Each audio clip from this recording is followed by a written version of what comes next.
This legislation is near and dear to my heart. For decades before coming to Congress, I was an organizer for immigrant and civil rights and for economic justice, organizing alongside labor unions and working people of all races, fighting for a minimum wage that is a living wage. And thanks to the power of strong unions and community organizations, our state, Washington State, was the first state in the country to tie minimum wage to inflation. And thanks to the courage of fast food workers like Fran, who began in late 2012, walking out on their jobs to protest their low wages, a movement spiraled throughout the country, including in my home city of Seattle. In January of 2014, I served on the Mayor's Income and Equality Committee, and together we drafted the details of Seattle's $15 minimum wage proposal. Just months later, it passed, making my home city of Seattle the first major city in the country to enact a $15 minimum wage.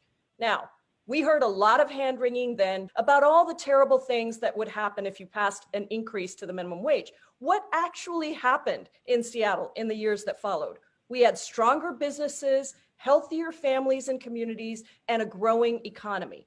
In 2019, Forbes ranked us as the #1 place for businesses and careers. Our economy grew at 3 times the rate of the median US city. We had one of the lowest unemployment rates in the country prior to the COVID-19 pandemic. We are a city that has learned that when we work hard to take care of the workers who take care of us, it is good for all of us. But the city and the state that you live in should not determine whether or not you can make a living wage. Every worker in America should be able to make a living wage. The federal minimum wage, as you've heard, has not been increased in a decade. A big part, but not the only thing, that is responsible for that growing income and wealth inequality in America. Millions of people are still working full-time, still living in poverty, even as the rich get richer in the midst of a pandemic. Our current federal minimum wage is a disgrace. $7.25 an hour means just $15,000 a year. How can you feed your family or pay rent or even think about having just a bit of savings for an emergency?